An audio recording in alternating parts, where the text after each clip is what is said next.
Dismiss చేసింది, కొట్టివేసింది. ఇప్పటికే వాసుదేవరెడ్డి విచారణలో పూర్తి వివరాలు వెల్లడించారు. అటు నిన్న వక్ఫ్ బోర్డు సవరణ బిల్లుకు కూడా లోక్సభ ఆమోదం తెలిపింది. అటు బిల్లుకు టీడీపీ మద్దతు ఇవ్వగా వైసీపీ మాత్రం వ్యతిరేక ఓటు వేసింది. ఈ బిల్లు రాజ్యాంగానికి వ్యతిరేకమని వైసీపీ ఎంపీ మిథున్ రెడ్డి కూడా మాట్లాడారు. మరి ఇటు వ్యతిరేక ఓటు, మరోవైపు లిక్కర్ టెన్షన్ జగన్లో పెరుగుతుందా, లిక్కర్ కుంభకోణం పైన పని పట్టే ప్రయత్నంలో ఉందా కేంద్రం? అండ్ రీసెంట్గా ఇప్పుడు ఇవాళ సుప్రీంకోర్టును కూడా ఆశ్రయించారు. అంటే హైకోర్టు డిస్మిస్ చేసిన నేపథ్యంలో మిథున్ రెడ్డి సుప్రీంకోర్టును కూడా ఆశ్రయించారు. మరి సుప్రీంకోర్టులో ఏం జరగబోతుంది అనేది చూడాలి.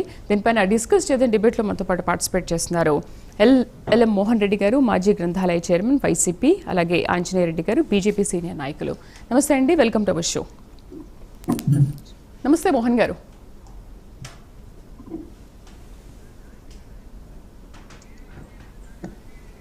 ఆంజనేయ రెడ్డి గారు నమస్తే అండి.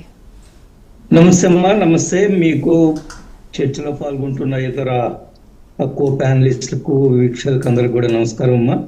రైట్, చెప్పండమ్మా. ఆంజనేయ రెడ్డి గారు, మద్యం కుంభకోణం కేసులో ముందస్తు బెయిల్ అప్లై చేశారు హైకోర్టు నుంచి. దానికి డిస్మిస్ అంటే హైకోర్టు కొట్టివేసింది. అండ్ ఇప్పుడు రీసెంట్గా సుప్రీంకోర్టు కూడా వెళ్ళారు. మరి ఏం జరుగుతుందంటారు?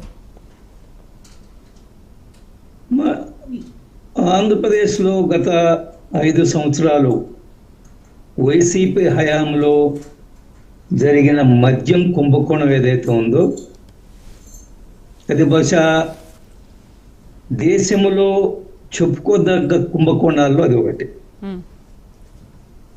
వేల కోట్ల రూపాయలు మద్యం ఎవరు తయారు చేస్తున్నారు, ఎక్కడికి వస్తుంది,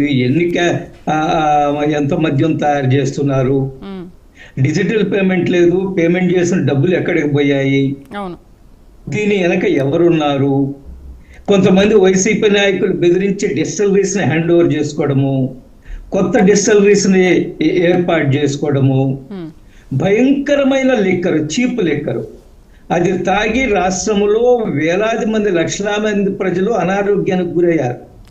చాలా మంది హాస్పిటల్స్ లో చేరారు. హాస్పిటల్స్ కి మా పార్టీ నాయకులు కూడా వెళ్ళి విచారించారు వాళ్ళని.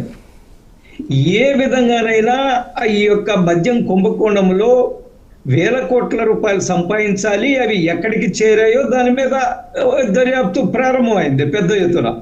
వాటిలో దానికి సంబంధించిన కూడా వాసుదేవరెడ్డి గారని మిగతా వాళ్ళందరూ కూడా సవివరంగా చెప్పడం జరిగింది. దర్యాప్తు ముందు వచ్చారు, అన్ని విషయాలు బయటకు వస్తున్నాయి. అదే సమయంలో మిథున్ రెడ్డి గారి ముందస్తు బెయిల్ విషయం కూడా కోర్టులు, న్యాయస్థానాలు తిరస్కరించాయి. కాబట్టి నిజాలు బయటికి రావాలా, నిజాలు బయటకు వస్తాయి.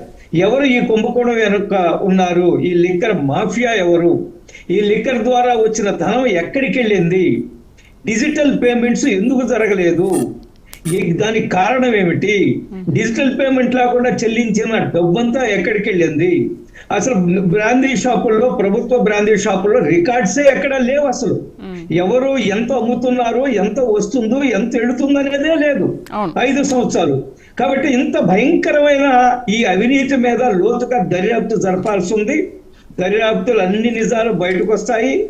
పెద్ద ఎత్తున అవినీతిగా పాల్పడిన వ్యక్తులు అందరూ కూడా ఖచ్చితంగా చట్టాన్ని ఎదుర్కోవాలా, చట్టం ముందు నిలబడాలా, ఊసలు లెక్క పెట్టాలా. వీటన్నిటికంటే మించి ప్రజాధనాన్ని ఏ విధంగా రాబట్టాలా, ఇది కూడా పెద్ద సమస్య ఈ రాష్ట్ర ప్రభుత్వం ముందు. కాబట్టి ముందు ఈ డబ్బు, ఈ వేల కోట్లు ఎక్కడ చేరింది, దీని అధినాయకులు ఎవరు, దీని వెనక ఉన్న వాళ్ళు ఎవరు, చాలా స్పష్టంగా ఆయన మాజీ వైసీపీ నాయకుడు, రాజ్యసభ సభ్యులు విజయసాయి రెడ్డి గారు చెప్పారు కదా, ఎవరు దీనికి పాత్రలు ఉన్నారో నాకేం సంబంధం లేదు, పలాని వాళ్ళంతా మొత్తం దీని వ్యవహారం అంతా నడిపారని చెప్పారు కదా. కాబట్టి ఖచ్చితంగా నిజాలు బయటకు వస్తున్నాయి, లోతుగా దర్యాప్తు జరుగుతుంది.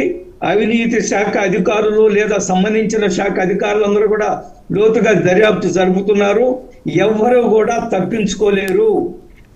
సమయం కొంత పడుతుంది, ఎందువల్లంటే దర్యాప్తు చాలా పకడ్బందీగా జరగాల, రూల్ ప్రకారం దర్యాప్తు జరపాలా, సాక్ష్యాలు సేకరించాలా, వాటర్ టైట్ కేసు తయారు చేయాలి. ఎవరు తప్పించుకోకూడదు. ఇంతకుముందు ప్రభుత్వం లాగా అందరినీ ఎట్టబడితే అట్లా అరెస్టులు చేయడము అది కాదు కదా. ఈ రోజు ఈ ప్రభుత్వము రూల్ ఆఫ్ లా ప్రకారమే ఖచ్చితంగా ఎవరు ఎంత పెద్ద ఎత్తున దోపిడీ చేశారు, సాక్ష్యాధారాలు ఏ విధంగా సేకరించాలా, దర్యాప్తు ఏ విధంగా జరపాలా, ఎవరు దోషులను ముందుకు తేల్చాలా, దీని విషయంలో రాష్ట్ర ప్రభుత్వం చాలా పకడ్బందీగా కూటమి ప్రభుత్వం ముందుకెళ్తుంది. ఒకటి స్పష్టం, ఈ వేల కోట్ల రూపాయల అవినీతిగా పాల్పడిన వాళ్ళు ఎవ్వరు కూడా తప్పించుకోలేరు. అందరూ చట్టం ముందు నిలబెడతారు. చట్టం ముందు ఈ చట్టం ఏదైతే నిర్ణయం చేస్తుందో, న్యాయస్థానాలు ఏవైతే నిర్ణయం చేస్తున్నారో వాటిని అందరూ కూడా ఎదుర్కోవాలా. ప్రజాధనాన్ని దుర్వినియోగం చేసిన వాళ్ళు ఎవరైతే ఉన్నారో గత 5 సంవత్సరాలు భయంకరమైన ఈ లిక్కర్ స్కామ్ ని మొత్తం సవివరంగా బయటకు తీసుకురావడానికి ఈ ప్రభుత్వము సిద్ధంగా ఉంది. ప్రభుత్వం ఆ విధంగా ముందుకెళ్తుంది. రైట్, మనతో పాటు జయరాం రెడ్డి గారు, జనసేన సీనియర్ నాయకులు అండ్